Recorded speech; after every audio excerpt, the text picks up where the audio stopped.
This year marks the 80th anniversary of China's victory in the War of Resistance against Japanese aggression, a hard-fought struggle for China's survival and a key part of the global fight against fascism. Yet, this chapter of history has quickly become a forgotten war in many parts of the Western world. And for that matter, China has been, to borrow then Oxford, now Harvard scholar Rana Mitter, this forgotten ally. How has that come about? What exactly happened 80 years ago? And what crucial lessons must be learned today? There's a real Eurocentrism to Western, and I mean English language writing, mostly from the US and the UK, where it's very victor-centric, victory-centered, claiming a moral superiority because of what their great-grandfathers did. That is being used politically by everybody. China's entry into the global World War II story is something that's really only a couple of 2 or 3 decades old, perhaps at best, because it just hasn't been brought into that. As China rises peacefully and the global south gains greater influence, now is the time for more people around the world to look beyond historical blind spots and understand the truth about the Eastern Front of World War II. To begin with, China was widely documented to be the first nation to resist Japanese militarism and aggression. It fought the longest and suffered one of the heaviest losses and casualties. In September 1931, Japan launched the September 18th incident, an offensive on the Chinese people. With the Chinese people's fierce resistance, the global war against fascism began. That was, by the way, 8 years before the war in Europe and 10 years before the Pacific War. Despite facing a militarily superior enemy, the Chinese people stood their ground with unyielding resolve, ultimately achieving victory after 14 years of resistance. At the height of Japan's invasion and China's defense, over 4 million troops were committed from both sides. The battlefront stretched more than 1,800 kilometers, with fighting spreading across more than 10 Chinese provinces. The war zone spanned approximately 1.6 million square kilometers, affecting over 400 million Chinese people. More than 35 million Chinese soldiers and civilians were killed or wounded during the war. Based on 1937 estimates, China suffered over $100 billion in direct economic losses and more than $500 billion in indirect losses. Second, China's resistance played a pivotal role in shaping the course and outcome of World War II.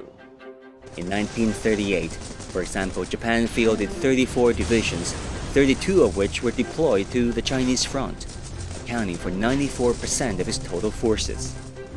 The Chinese theater eliminated more than 1.55 million Japanese troops, amounting to 70% of Japan's total wartime casualties. China's resistance also forced Japan to abandon its plan to invade Siberia, sparing the Soviet Union from the strain of a two-front war. At the same time, Japan's capacity to redeploy forces to the Pacific and the Burma-India theater was significantly constrained, indirectly bolstering British and American efforts in those regions.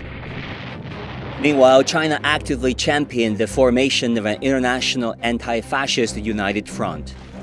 In January 1942, amid the escalating global conflict, China, the United States, the United Kingdom, the Soviet Union, and 22 other countries signed the Declaration by United Nations, formally establishing the International Anti-Fascist Alliance. Throughout the war, China not only continued to engage Japanese forces on its own soil, but also supported operations by Allied powers.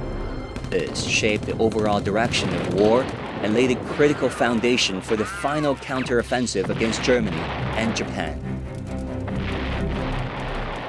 The war and the Chinese people's struggle also left behind a legacy of profound moral strength.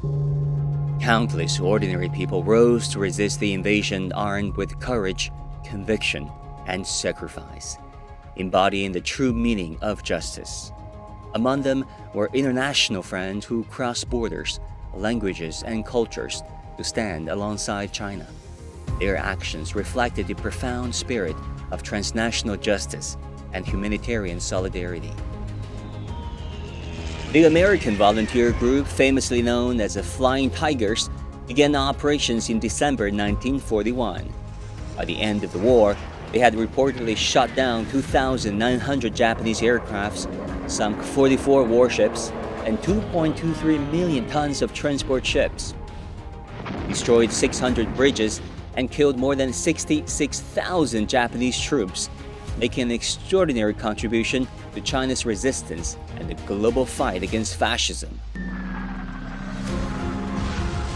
In 1937, during the Nanjing Massacre, German businessman John Rabe helped establish the Nanjing Safety Zone, saving the lives of more than 250,000 Chinese civilians. He said, "I'm responsible for those people. I'm a brave businessman from Hamburg here. You cannot leave them alone," he was saying here. And this is what I did. And he stayed because he was convinced here he's doing the best. We drive along the main road with great caution. There is danger that you will drive on discarded hand grenades and fly into the air. We are heading to the Shanghai Lu, where various dead civilians lie around, and now we drive towards the Japanese. His wartime diary stands as a powerful testament of the atrocities committed by the Japanese military. These stories, values, and legacies are a testament to the shared struggle of the Chinese people and their international friends, a vital source of strength as we confront the challenges of today. To remember their sacrifices is to honor history and serve justice where justice is due. My father would be 103 in a week had he survived, and he was a veteran of the Pacific Theater during World War II.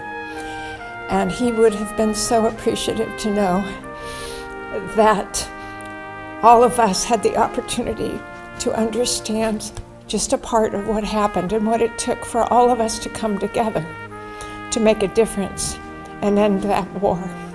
Many historians have pointed out that without China's fierce resistance against the Japanese forces in the Asian theater, the course of the World War II might have been very different. And without the joint efforts of many nations in the East, the ultimate victory over fascism would be far harder to achieve.